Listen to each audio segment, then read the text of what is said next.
اور جو ہے لاپرواہی اور ایک عجیب و غریب کیفیت، تو یہ حسن کی ہمیشہ سے طبیعت رہی ہے، اور حسن کی اس طبیعت کو زمانہ آج تک کبھی نہیں بدل سکا۔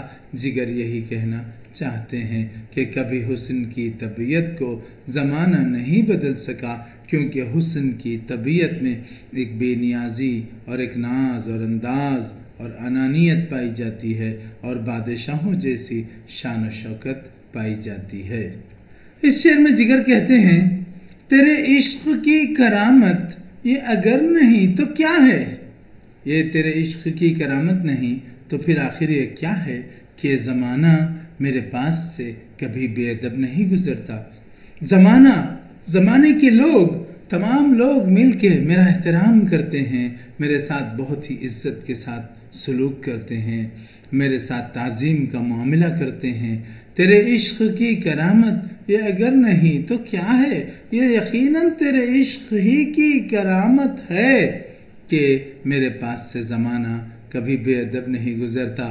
زمانہ اور زمانے کے لوگ، اہل اقتدار اور منصب والے اور اہل ثروت اور حشمت، سب میرے پاس سے جب گزرتے ہیں تو میرا ادب اور احترام کرتے ہوئے، تعظیم بجا لاتے ہوئے، عزت کرتے ہوئے گزرتے ہیں، کبھی بے ادب نہیں گزرتے۔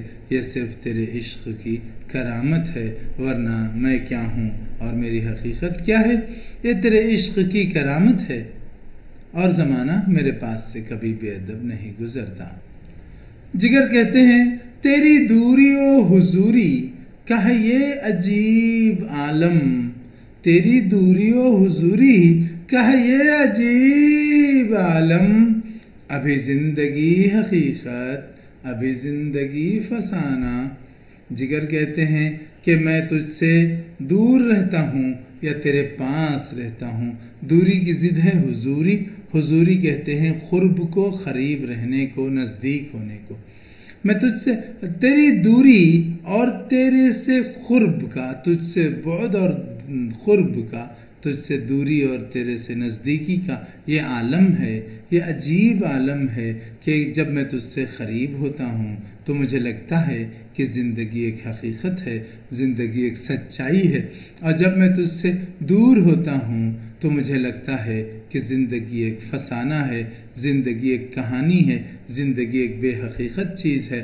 تو قرب اور بعد، ان دونوں کیفیات کو ملا کر جگر نے یہ شعر پیش کیا اور ترتیب کے ساتھ بتایا کہ میں تجھ سے قریب ہوں تو زندگی ہوں، زندہ ہوں، اور جب میں تجھ سے دور ہوں تو گویا میں مردہ ہوں۔ یعنی کہ قرب اور دوری کی، نزدیکی اور دوری کی کیفیات کو اس طرح سے غالب نے، جگر نے اپنی اس غزل میں پیش کیا۔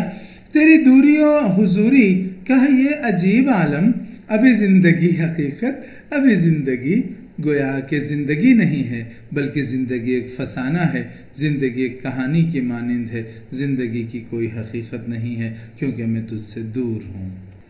جگر کہتے ہیں، میرے ہم سفیر بلبل، میرا تیرا ساتھ ہی کیا، میرا تیرا ساتھ ہی کیا، میں ضمیر دشت و دریا، تو اسیر آشیانہ۔ کتنا فرق ہے، بعد ہے مجھ میں اور تجھ میں۔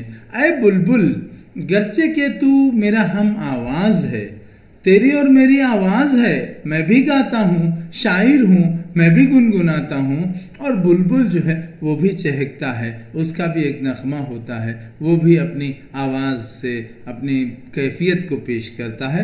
لیکن جگر کہتے ہیں، اے میرے ہم آواز بلبل، میرا اور تیرا کوئی ساتھ نہیں ہے، ہم دونوں میں بہت فرق ہے، میرا اور تیرا کوئی ساتھ نہیں۔ کیوں؟ میں ضمیر دشت و دریا، میں ضمیر دشت و دریا، تو اسیر آشیانہ، تو صرف اپنے آشیانے میں قید ہے، تیری بات جو ہے وہ تیرے اپنی حد تک ہے، اور میں، میری بات صرف مجھ تک نہیں ہے، میں دشت اور دریا کا ضمیر ہوں۔ میری کیفیت صرف مجھ تک محدود نہیں ہے بلکہ میرے علاوہ جنگل اور دریا اور پوری دنیا اور پورے سب لوگوں پر جو کیفیات بیتتی ہیں اس کو میں محسوس کرتا ہوں اور میں اپنی شاعری میں اس کو جگہ دیتا ہوں۔ تو اے بلبل، گرچہ کہ تو بھی گا رہا ہے، گرچہ کہ شاعر ہونے کی حیثیت سے میں بھی نغمہ گا رہا ہوں، لیکن مجھ میں اور تجھ میں فرق ہے۔ میں دشت و دریا کا ضمیر ہوں، میں بہت کشادہ فکر رکھتا ہوں، میں عالمی اور بہت ہی وسیع آفاقی تناظر میں سوچتا ہوں، اور تو صرف اپنی حد تک، اپنی ذات کی حد تک محدود اور قید ہے، اور تو اپنے آشیانے کا اسیر ہے۔ تیرا مقصد صرف اپنی تیری ذات ہے اور تیرا غم تیرا اپنا ذاتی غم ہے۔ اس شعر کو مزید تفصیل کے ساتھ جگر اگلے شعر میں کہتے ہیں، سماعت فرمائیے۔ اب جگر مزید وضاحت سے کہتے ہیں، میں وہ صاف ہی نہ کہہ دوں جو ہے فرق مجھ میں تجھ میں۔ میں وضاحت کے ساتھ صاف صاف یہ بات کہہ دیتا ہوں کہ مجھ میں اور تجھ میں کیا فرق ہے، مجھ میں اور تجھ میں کیا فرق ہے، کیونکہ تو بھی میرا ہم سفیر بلبل ہے، لیکن میرا اور تیرا کوئی ساتھ نہیں ہے۔ پچھلے شعر میں کہا نا، تو جو فرق مجھ میں اور تجھ میں ہے وہ میں وضاحت سے کہہ دیتا ہوں۔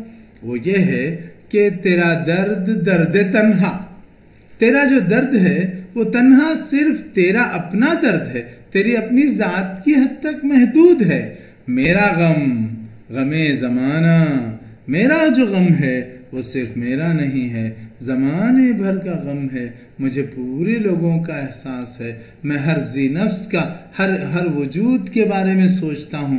میرا غم میرا اپنا غم نہیں ہے، غم زمانہ ہے۔ جیسے کہ پہلے کہا تھا کہ میں ضمیر دشت و دریا اور تو صرف اپنے آشیانے کا اسیر ہے، تو اسیر آشیانہ۔ تو کہا کہ تیرا درد جو ہے وہ درد تنہا ہے اور میرا غم زمانے بھر کا غم ہے۔ اس لیے جس کو زمانے بھر کا غم ہوتا ہے اور جس کو صرف اپنی ذات کا غم ہوتا ہے وہ دونوں کبھی برابر نہیں ہو سکتے۔